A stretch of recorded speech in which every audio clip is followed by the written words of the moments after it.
Back again. Not quite awake yet, but I'm almost there.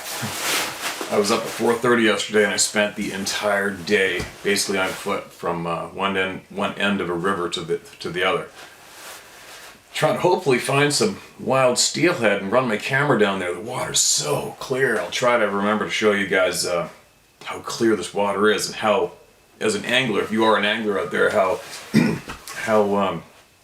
interesting it would be to you to be able to get a wicked clear video in that clear water going down the length of a wild steelhead. It's just something I want to do. And unfortunately, the last time I went there, the seal was miles up the river, and I didn't see one fish yesterday. Talk about knocking the wind out of your sails. Anyway, I got so caught up with what I was doing and trying to keep doing it, I didn't make any video shares while I was out yesterday in the woods. And then on the way home, I stopped at a nearby creek where I knew there was some nice cutthroat trout in there, and I managed to catch kind of a cool video of a nice cutthroat laying there in the current. That's about it. Now, the sun's out 2 days in a row. Crazy. It's crazy how it makes you feel. It energizes you and gives you more incentive to get stuff done, right? I got a lot of stuff to do. Now, I have a lot of people that need to be heard. I got a lot going on. Too much going on. If you guys knew what I had going on in regular life, you'd probably think I was an absolute marblehead for sitting here daily. But the stubborn end of me said I will get the emails read, and I will. Anyway, a quick note. I keep forgetting to mention this about our eyes. One thing that I've realized for quite some time is our eyes. Somebody out there knows a lot more than I do about our eyes. Something is going on with every 100% of us.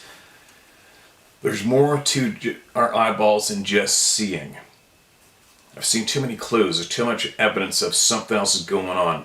Something that maybe possibly we do not remember. Something that there's just something going on with our eyesight and us. You know, it's funny when we go down, here's an example. And I know you can all relate to this. You know, as you're driving in traffic, when you look up at the next vehicle, you look at a vehicle hanging on left in front of you, at an intersection. Where do you look? You don't automatically look at the front left tire, right? But take note, we automatically look at the driver and we go straight to their eyes with our eyes. We always look at another human being's eyes. Always. Why? Why is that? What do you think our deep down, what are we looking for? Deep down. Okay, I'm not quite awake yet, you guys. All right, I'm gonna pull, and I don't script anything, so I hope I'm gonna make sense here. A little slip of caffeine. As we're passing people in the mall, every single person, we don't automatically look at their shoe or their toe or the kneecap. We glance at their eyes. Even a quick glance. If they're looking at us, typically we look away. A lot of you kinder souls out there will look at somebody and make eye contact, give a pleasant smile. But what we do is we automatically look at eyeballs. Always. You know what I mean? Driving, walking, running. We look at people's eyes. Not your shoulder. We don't always look at a person's shoulder. It's eyes. Now with so many people, this strong pattern of people emailing in when they see these bush, whatever you want to call them, these wild people, human but not human people, beings, the second our eyes hit them, they know. You know, that for that one particular pattern has come up for quite some time in my becoming aware of our eyes and our eyesight being sensed by animals. I've known that for a long time. I've known about the snipers in the military. I've known snipers in the military. They've all said they do not look directly at your target ever. It's a known fact. But what an amazing power that is in our eyeballs, right? But I think there's a lot more to our eyes. There's just a lot more to our eyes than just seeing. I wonder if possibly back in the day, what could we do with our eyes alone, our eyesight, something projected through our eyeballs? What did we used to be able to do, which is much more substantial than just seeing? See what I'm getting at? Some people might be getting really confused with me, but others maybe twigged on to knowing exactly what I'm talking about, maybe having more knowledge about what I'm getting at. Like I said earlier, my mouth and my brain doesn't mesh up as smooth as I'd like it to at times. But there's just something going on with our eyes. There's something more going on, much, much more going on than just seeing shit. There's no way there isn't. And I would like to find out before this rides up.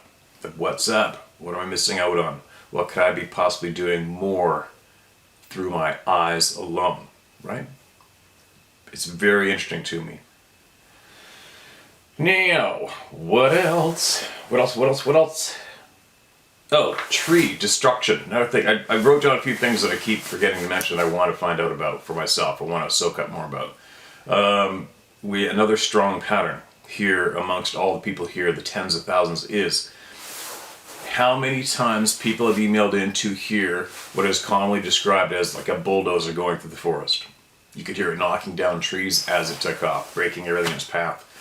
Now, I do not recall, has anyone ever shared with us on video that destruction trail they heard being formed as something was ripping through that timber, like a quote, a bulldozer, I quote, right? Me being a hunter, and I've done it, I have videotaped how I've tracked, I think I made a real good videotape of tracking a bear, bow hunting, a huge bear, and I videotape every single thing that I see leading me to successfully trail that bear and finding it. And I can show it on a video. So, knowing that, I know that if something went through the forest like a bulldozer, I would be able to videotape that carnage and find it easily. I know I could. But I haven't experienced that firsthand yet. So, my question to all of you out there listening is, if you have heard the multiple trees getting big branches getting knocked off, smashed down as something went through that timber, if you heard it, did you go look for the carnage trail? And if you did you find it? And if you did find it, did you videotape it? If you didn't, could you go back there and videotape and show us the beginning of where you found that carnage trail of something blasting through timber to as far out as you can to videotape it as you go without shutting your camera off, you know what I mean? Just hit that carnage trail and show it to me. If you can, I would absolutely appreciate that, and I'd be absolutely curious to see that carnage trail, right? I mean, I could find teeny tiny little willow branches and leaves tore off from game running through the woods as it was vitally shot on its trail out. So it shouldn't be too hard, I wouldn't imagine, to find the carnage trail of something that sounded like a bulldozer going through the timber, knocking over trees and huge branches as it went. It's a pattern of hearing that. I'm not absolutely convinced yet that that sound is coming from the physical trees and timber that are right there. I'm going to sound confusing, aren't I? I'm not absolutely convinced that those sounds are coming from the trees that are actually present in that path where it sounds, where it's traveling yet myself. I know it sounded confusing, but do you see what I mean? I believe those sounds are being heard, and I believe those are the sounds of trees getting pushed over and massive branches getting whacked. But I'm not absolutely convinced that those trees are present here with us at this vibration level, whatever you want to call it. It's just a little bit of speculation part on my part. I'm curious. So, with me being curious on that, I would like to know if someone has seen the destruction trail videotaped, and if they have, would you share it with us? Also, posting on the website. I'm going to do a bunch of things with the website eventually. My problem is in life is I do everything myself. Everything. I don't know why. I honestly don't know why.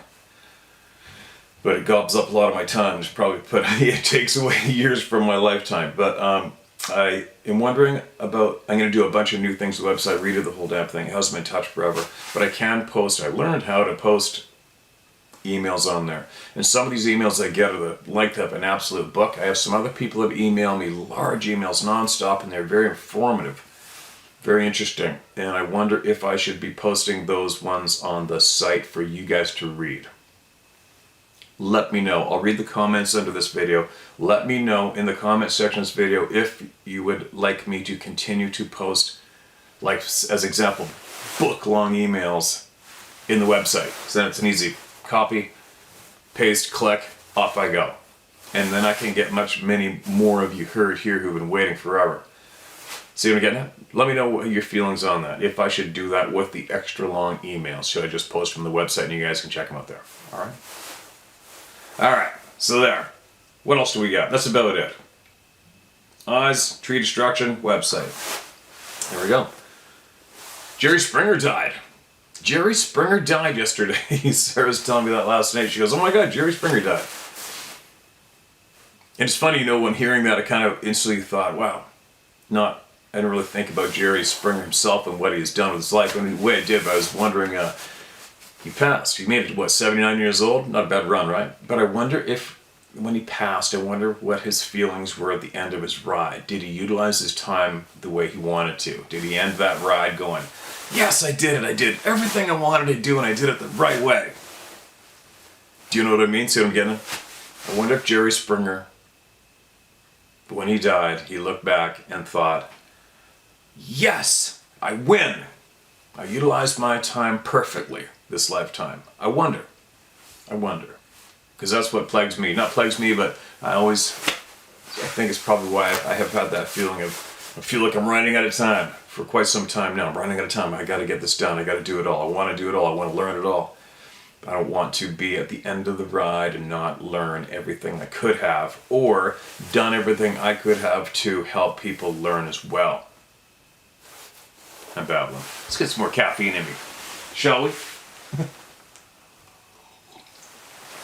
Why am I wearing this jacket? Because it's freezing. It's not freezing. It's pretty cold in here. There isn't regular heat in the shop, and I had to go to the electrician's business yesterday, my travels, and the electrician's going to be back on May 7th to put my little heater in the wall and finish this place up.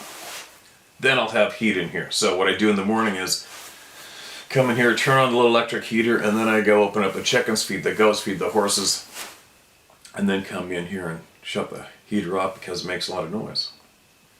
Now that's about it. Also, one more mention. Last night in the evening I came home, the sun's been out finally, and we have hummingbirds like you would not believe on our back deck. It was very cool, and I haven't seen it yet, but I think I got some cool video, and I'll share it right now as well. And or maybe I'll share the beginning of the video, you've already seen it. But what I am going to do this evening is I'm going to get that new GoPro that I bought, because it has a slow motion setting on it, and I'm going to put it on the pole, which is about that far from the feeder. I'm going to put it up there early today so they get used to it, don't think it's a monster. And then this evening, there was over a dozen hummingbirds going crazy on our feeder last night. It was really something to watch. And the males are all full color. It's mating season, obviously, and they're going at each other and fighting and talking and eating and sitting on the little string we got up there.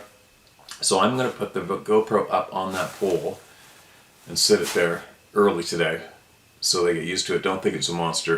And hopefully tonight, if we get a dozen of them again, I'm going to hit record on the ultra slow motion and see if I can get some of that National Geographic style slow motion video of the hummingbirds flapping their wings at the feeder. Well, I'm really babbling today, aren't I? Alright, let's get some voices heard. Alright? Let's get some voices heard. Oh, here's a note that I found. This is my old phone. I found this note. Excuse me. And it was from 2020. I think it's a note I wanted to pass on to you. Try to prove or argue about the true or not. You're playing right into their hands. This has to stop. It has been proven. Ask why the public, especially the children, are not being properly informed. That is where the focus needs to be at this stage of the game. That was what I realized far before I came out publicly. And that's probably some of my fuel to come out publicly about this topic was the circle of nowhere, of going nowhere, being created. Keeping us arguing and trying to prove.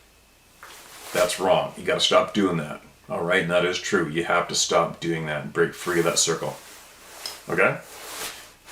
You only need, one eyewitness in court to put somebody in jail for life.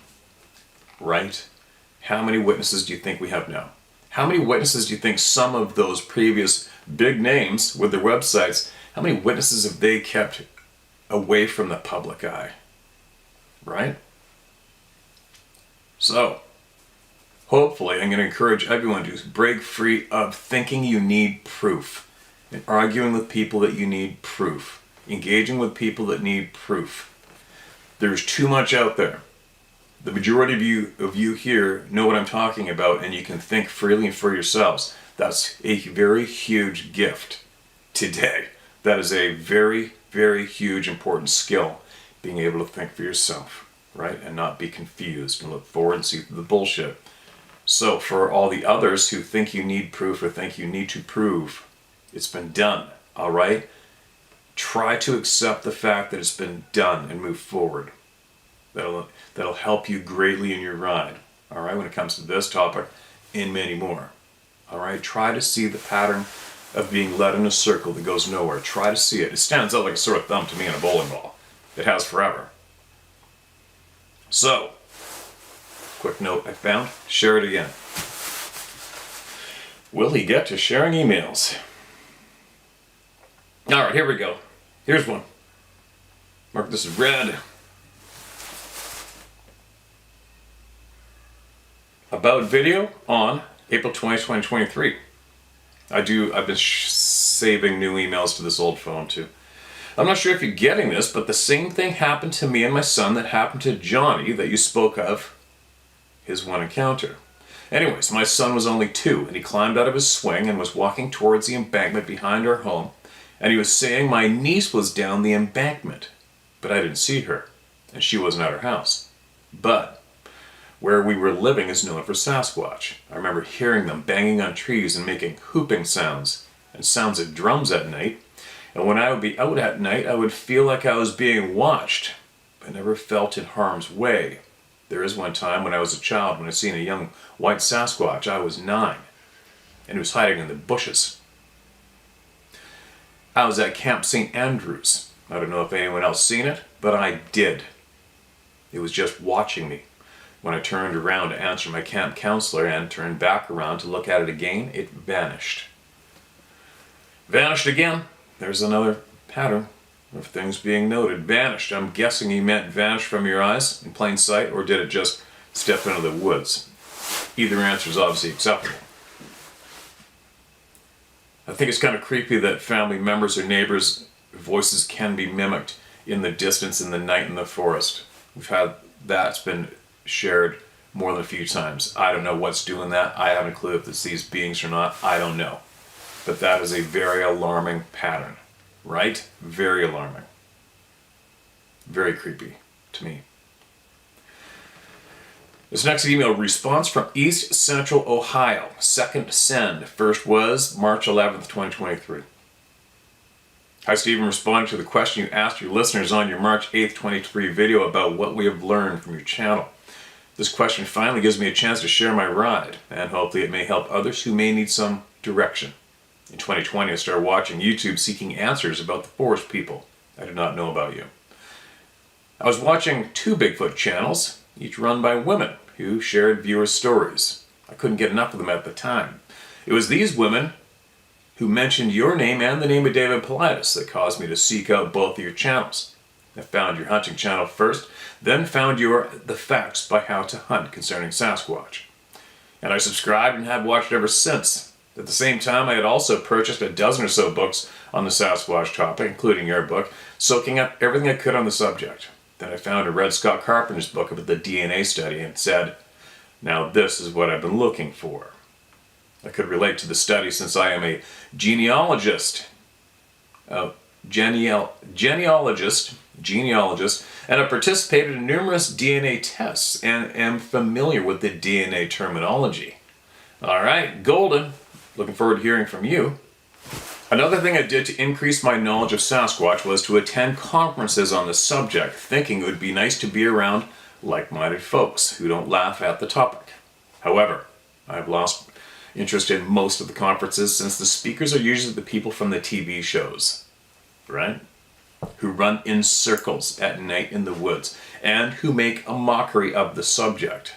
I also quit watching the woman-run YouTube channels due to them being more about theater and story time than actually seeking the truth. Nevertheless, To the credit of one of those YouTube channels, I learned about a Sasquatch sighting at the mouth of Lorne Creek along the Skeena River, British Columbia, in about 1980. This immediately caught my attention since my first husband and I purchased 177 acres at that exact location in 1983. No way. Interesting. And I knew the man who reported the sighting as our then nearest neighbor, now deceased, God rest his soul. My ex-husband still owns the land, and I contacted him to inform him of the sighting. I should note that during my visits to that property between 83 and 86, I never had an encounter, as Sasquatch was not on my radar. My journey has been one of weeding out the nonsense and focusing on where the truth is coming from. Due to the quality content to your channel, I soon discovered that your content was more in line with what I was seeking. Well, that's good news. What I really appreciate about you is your determination to let everyone be heard. I especially appreciate learning from the folks who have interacted with the forest people over a long period of time. They now call habituation, such as the Owl Man in Team Arizona. I also appreciate the highly educated folks, such as psychologists and scientists, providing possible answers to questions that arise.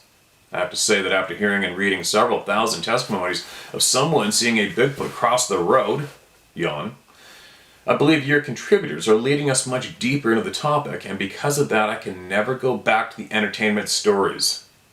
No doubt, that's because we offer up, everybody gets to speak here and speak their truth, and we do not filter anything here. We don't say, uh-oh, somebody mentioned it looked like a human again, let's put that away in the closet, right? Sorry for interrupting. I'll have to admit that I have never had an encounter myself, but not because I don't try. 10 or so years ago, when asked if I believed in Bigfoot, I said yes, but I thought they lived in remote regions like the Pacific Northwest or Canada, and certainly not in Ohio where I live. Boy, was I wrong. I've lived in Ohio since 2004, and I have learned about most of the encounters here, 2 of which have documentaries made about them. There have been several reported sightings within a couple of miles of my house, and I live in a town. Starting in 2020, in my personal quest for a sighting of the forest people, I researched sightings in my area. I used aerial images to find trails providing the most forested and remote land, zeroing in on where I thought I might have an encounter. After hiking 42 miles of trails, I had no luck. However, it made me feel like I was on the right track when in December 22, I went hiking on a trail that I thought offered a higher than normal probability of a sighting, and which I had been hiking frequently. To my surprise, as I approached the trailhead, someone had posted a handwritten sign stating, "Warning, Bigfoot area, stay on marked trails, keep children and pets inside at all times." What led me to believe this sign was the result of a sighting is because it was handwritten with permanent marker on a thick piece of plastic material, impervious to rain, and nailed to the trail sign. It was not a store-bought sign. If the sign was written as a result of a sighting, it validated my research and analysis of the area where I thought my chances were best for an encounter.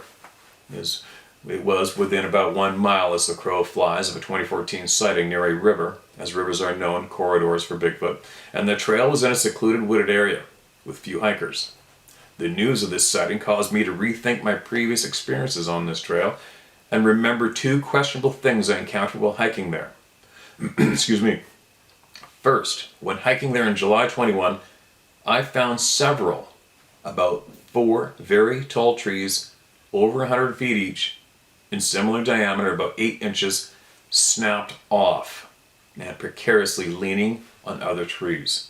It was something that humans could not do. And this was new since my last hike there. Although I am not a person who goes around looking for tree breaks, the next time I hiked there, they had been cleared, most likely by the trail maintenance crew. The second suspicious thing I found on that trail, only one time, was a strong smell of urine that I could smell for about a 30-foot long span of trail. In my opinion, there are no forest critters who could have left such a strong urine signature. Agreed.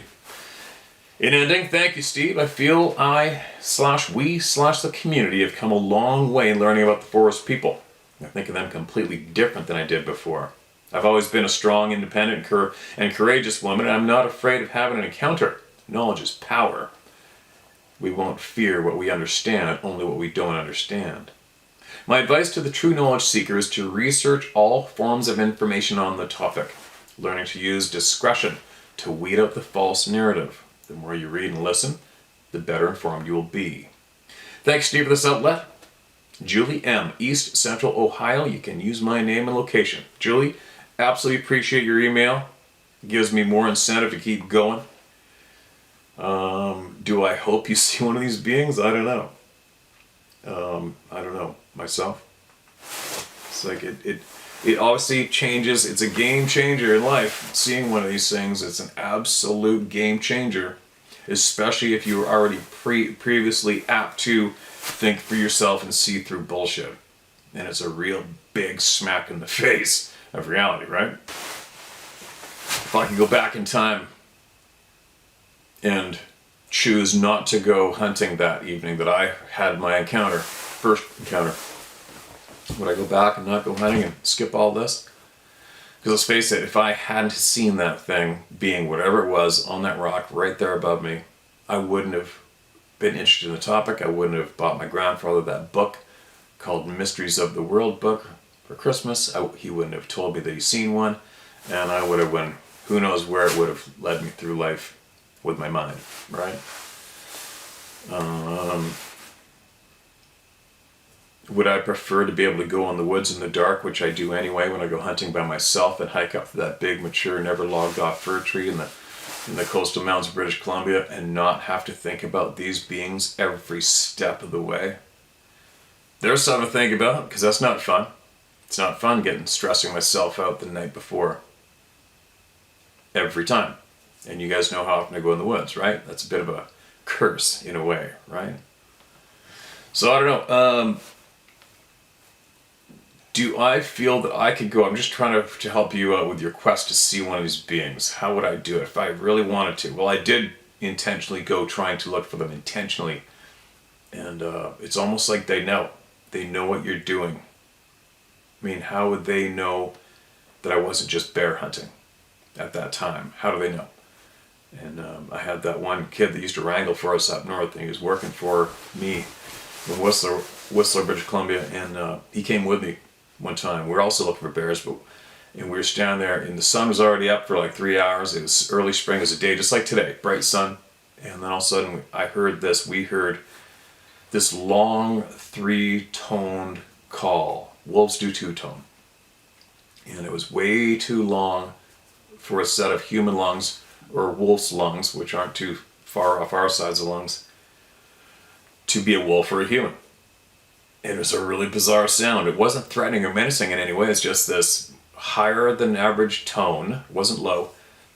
And it was, I can't mimic it. I can call in wolves with my mouth easily. I can mimic anything in game, any game animal in my mouth. I can't mimic this call, I'm sorry. But it's just a longer, changed tone 3 times call. Anyway, the kid heard it too. And that was when I was looking for them intently in that spot. And that's also where I heard eventually what sounded like a freaking bulldozer or backhoe hitting the side of a huge cottonwood right there in the timber. And it was very intimidating, scared the living shit out of me. And that is when I'm like, okay, I'm done. But they knew. I strongly feel they knew I was seeking them with intent. I still believe that today. So, I'm sorry I'm babbling, but on that note, could I go out in the woods and have an encounter myself right now? I believe, if I open that door to them, I believe that I could. And what would I do to do it? I guess I'm passing this on to you, not encouraging you to do it, but I know some areas where I could probably send somebody. And if you went there all by yourself, maybe a tent, sleeping bags, some food, and lit a fire, and just hang out. Don't put on camouflage clothing, sneak around to try to be stealthy. That's useless. It doesn't matter. I'll let them know. I'm ready. I'm ready to say hello and try it. That's what I would do today. But I really, really needed to see one of these beings for me again, which I'm not really craving it. Not yet. You just have to open it up and offer yourself up. Submit. Don't be sneaky about anything. There's nothing you can do to pull the wool over the eyes of these beings. There's nothing that I'm aware of to date. Maybe there is, because I may have confirmation that there are human beings seeking and killing these beings when they can. I've been inquiring to some various people that I respect and have a lot more knowledge than I am, and 100% across the board they agree. Yes, absolutely, there are human beings seeking and killing these beings when they can. Who are these humans?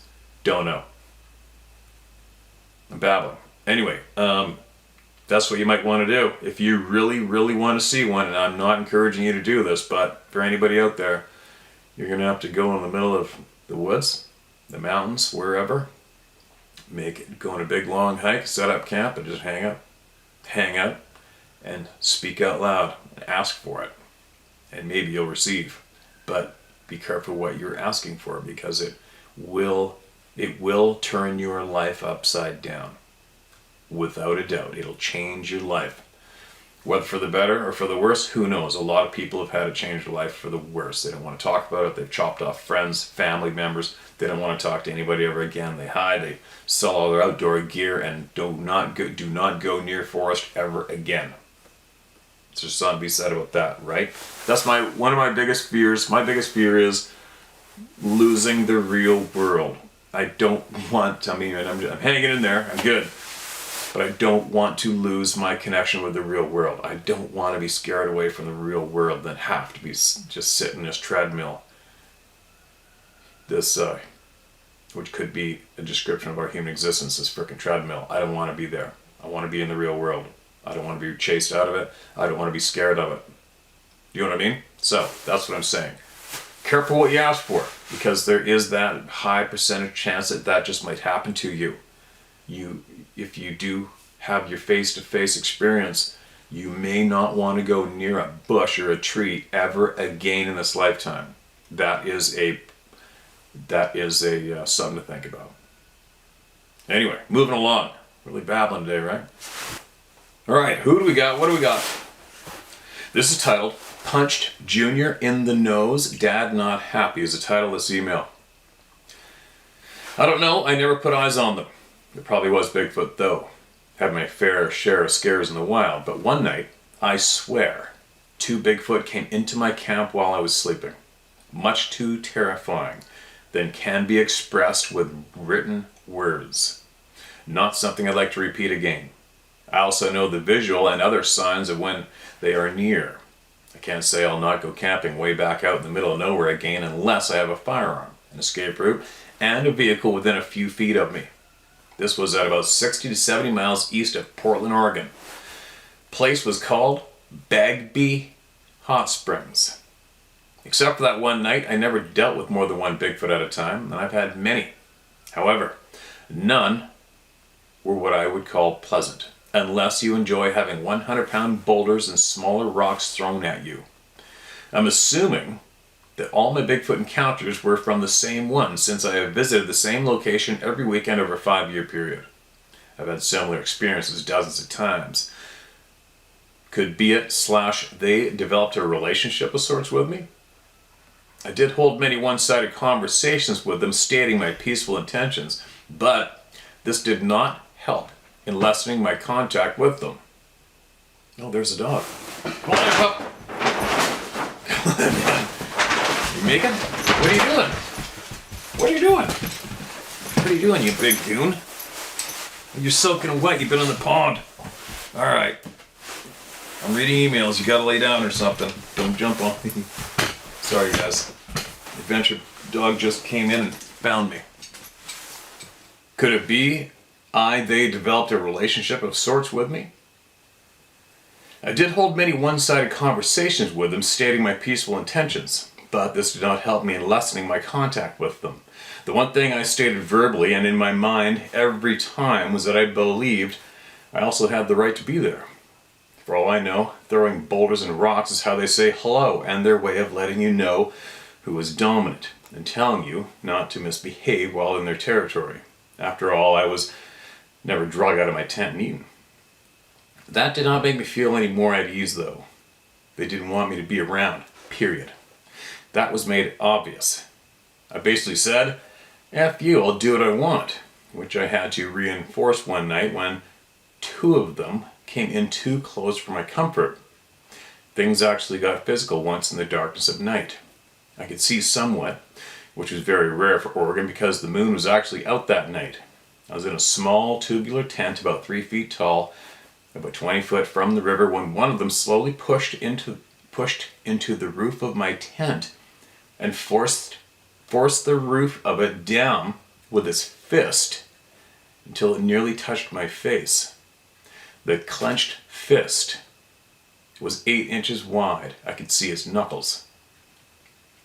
I was suddenly wide awake as my mind scrambled for what to do next. This is not a bear or a deer.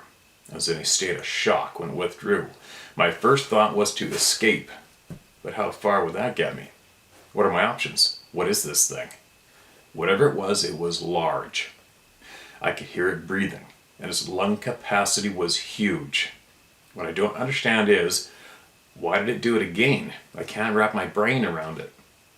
The second time, a 16 to 18 inch wide face with about a 4 to 5 inch wide human-shaped flat nose, a chin, eye sockets, wide brow, and a forehead pressed into the tent roof and stopped about 2 feet from my face. It stopped and took in a lung full of my scent as it was scaring the shit out of me. This was no bear. It had the shape of a person's face. I thought if it were my time to die, I wasn't going to go out without a fight. What else can I do? So I reared back my arm and I hit it full power and full force across its nose. This was also freaking weird, like I was in a dream. Now just imagine it if you're on the receiving end of this. It is as dark as it can be on a moonlit night and getting sucker punched in the face. To say the least, whatever it was, it didn't appreciate it. It literally stumbled back a few feet and threw a tantrum like a child would. It let out what I described as a very loud and high-pitched scream. A second later, there was another very deep and very angry roar coming from the opposite side of the tent. I swear I could feel my insides vibrate. That second one sounded older in age, more mature. It was obviously mad and began yelling at the first one in some kind of warbling gibberish. Imagine a man shaking its head and trying to imitate a turkey. The tones went from high to low and back again, but it sounded like it had a structured language to it. It was clearly pissed off and it was stomping its feet, making the ground shake. I got a sense that the older one was a father scolding a young teenager like it knew the child did something really stupid, but Dad couldn't do anything directly to me, and the dad was really, really mad. I can't explain it any better than that. The young one on my right went quiet, and I never heard from it again, like it just simply disappeared. Dad, on the other hand, began tearing my camp apart for the next 10 seconds or so before I ran off into the woods on 2 heavy feet and screaming like, well, it almost sounded like a woman. Was there a female there too? I don't know. Boy, though, the man was pissed. It didn't immediately leave. It proceeded to destroy my camp. It shook the very air. My body vibrated when it yelled. Not to mention the ground. The ground shook with each step as it ran off. There was a splash where it must have leapt into the river, and it could be heard running up the next mountainside. Didn't get to sleep that night, but next morning when the sun came up, I surveyed the damage. The ground was dry, and dirt scrapes were everywhere. No real footprints. There was a trail of smashed undergrowth. It tossed everything in camp. There was a chainsawed 6-foot tree log with a 2-foot diameter. I used it as a bench, which it threw about 20 feet. If it wanted, it could have squashed me. It didn't. It could have drugged me off. After all, I was a pre-packaged meal. And it just had to take me, but it didn't. It could have done anything it wanted to me. Or maybe not. Maybe God protected me as he had so many times before, besides damaging a few personal items, i.e. dented coffee pot, broken walking stick, bent grill on the fire pit, etc. It did absolutely nothing other than scare the shit out of me. And for that, the young one got popped in the nose. Even after all that, I kept going out there. No way.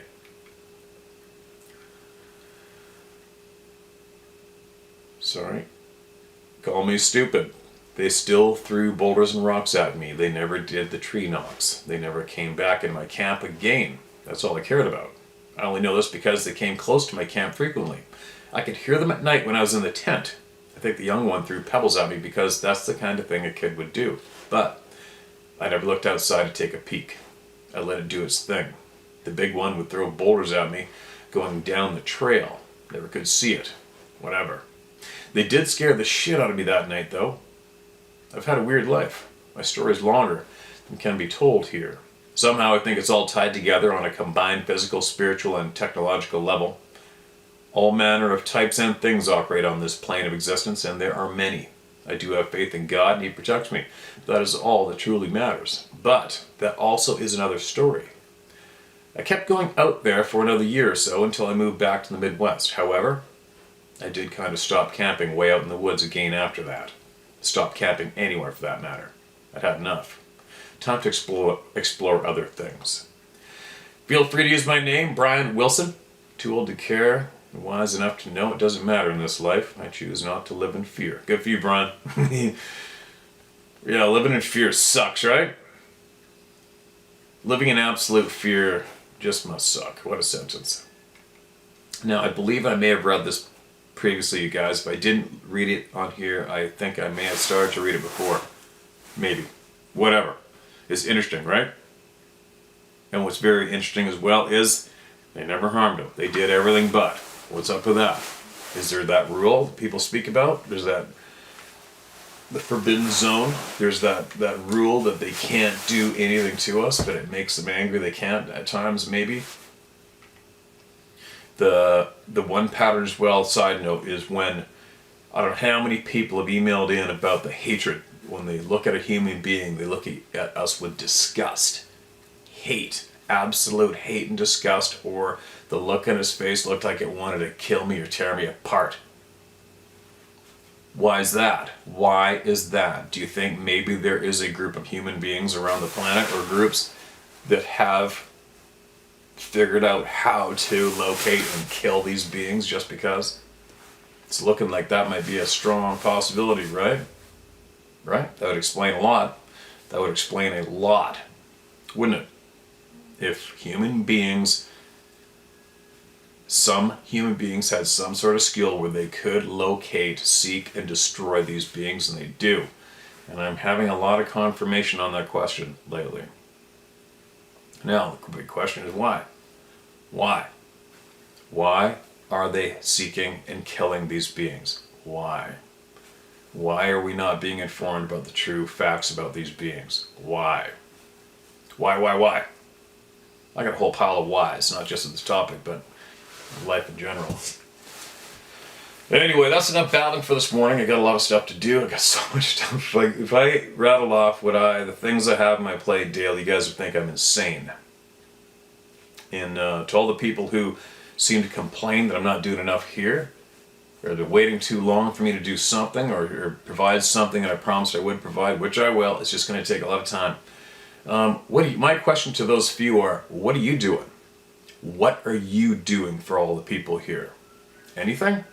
Or are you just sitting on your ass eating Cheetos, hitting the buttons on your screen? What are you doing to help? I wonder how many of those people that sit there complaining, losing patience, demanding, you're not doing this, you're not doing enough for me, you haven't provided what you promised you're going to provide yet. Well, I got a question for you. What are you doing for everybody here? What are you doing? I have a sneaky suspicion, F all. Right? Anyway, sorry about that. It's just that I don't want to sound like Negative Nancy, but I get a lot of hate mail, you guys. I get a lot of hate mail, man. Always have, always will. It comes with the turf, especially when you're here to speak the truth. And it also comes when you make it clear you do not care what anybody thinks. Those people can't stand that sentence. And I find it kind of humorous myself when I experimented with it in the past, when I'd say that online. I don't give a shit what you think. And that would trigger, so many people get triggered just from saying that. Also at the same time showing us how emotionally challenged they are between the ears. But anyway, I get a lot, you guys. And there's people that make videos about me, right? Nasty ass videos about me. Somebody forwarded me some Reddit threads, and I looked in there a few months back or a year back, whatever it was, and there was a shit pile of conversations started about me where people just go to attacking and shredding the shit out of me. So I'm just saying that so you guys understand that the odd time when I do say something here, for the most part, I've got a lot of patience. Okay, I got a lot. And sometimes you just got to say some things like that. What are you doing for the people? What are you doing? Instead of just sitting there complaining. Anyways, I'm babbling. I haven't even had 2 coffees. I've had 1.5. Maybe it's the sunshine. Maybe it's because I ran around the woods all day long yesterday. Gonna get going. Gonna get things done. Please do what you guys can to find answers as well, okay? I know many of you are, but please, I hope the majority of the people out there are trying and working hard and digging and sharing, and not just sitting there staring, drooling at the screen, waiting for your next meal. You know what I mean? Alright, enough babbling. I'll be back shortly. Share my story at howtohunt.com. Alright, that's how you get your stories in. A lot of people can't find the email. Maybe start posting it up in text on the videos. I don't know. I gotta get going. I'm babbling like an idiot. I gotta get going. My brain's starting to scramble. Everything I gotta do. I gotta get going. And I will be back shortly with way more information and voices to be heard.